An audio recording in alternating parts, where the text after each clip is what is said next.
What's up? This is Barisone and you're watching Shapes. I was born in the Bay Area, California, and then I kind of grew up in Santa Cruz, California, and then when I was 18 I moved to Oregon, to Bend, Oregon. There I met a friend named Matt, and he was about to have a baby and didn't have a use for his turntables anymore, and he let me borrow them for a while and won Crater Records, and that kind of started the obsession. Honestly, I got my turntables in '98 and I didn't play anywhere outside of my bedroom until 2000, so a lot of practicing. And then my first actual gig was at a place called Aviemore Arms, opening up for my friend's band. The Sputnik Duo was the band, so shout out. And before that I was just a real big fan of hip-hop and reggae music.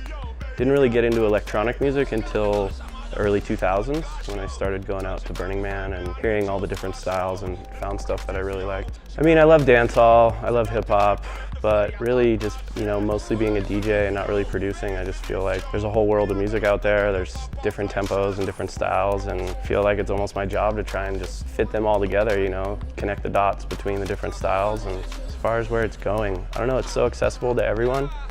With Ableton coming in years ago, you've got 13-year-old kids that have grown up on computers, and now they have programs where they can create a whole album in their bedroom, and they don't need a big budget in a studio, and so it's really limitless. I don't think it really matters what you play on. It's definitely a lot easier to just get into it and start now, but that doesn't mean that that person is whack just because they had to learn a different way. Like, if they want to start one way, it's cool if they want to go back and try and play on vinyl and learn some history, but it's to each his own. I mean, Portland's a great place. I feel like for a long time it was kind of just known as more of like an indie rock town. Still is very indie, but it's got a great DJ scene. There's a lot of great house music, crews, and then we're doing our thing, Wake the Town. The name is just from an old reggae song, and it kind of came about because myself and Bryce, we would never really get booked together, and a friend of ours approached us when a new bar was opening up and asked us if we wanted to do a monthly. So we started it, and it was mainly me and Bryce for a while, and now we have Danny Korn as a resident as well. So it's me in person that will be playing tonight, and that's who does Wake the Town. And we do have similar styles but different, We don't have to battle over tunes too much, but we definitely vibe off each other, and I think we work well together. We don't always do back-to-back stuff, so we're gonna do a little bit of that tonight. The foundation is the same for both of us, and before we even met each other, we had really similar tastes, and we both grew up skateboarding and snowboarding, and we're 10 years apart, but real similar, almost like brothers, so that's my dude.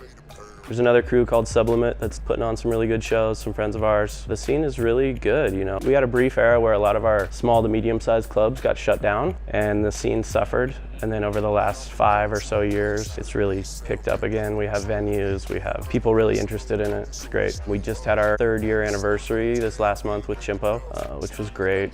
He was a riot.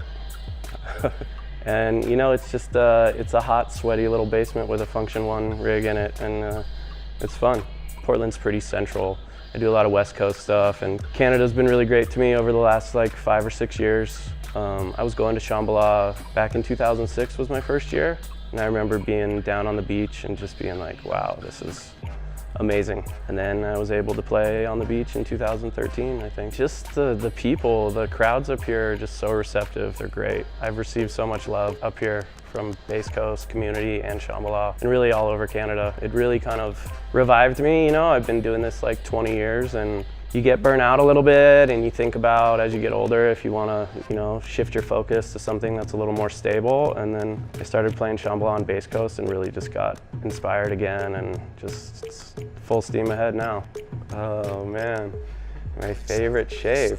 I'm gonna go with circle, because life tends to come full circle. So we'll do that. Place where the bass sound pick up. Place where the bass sound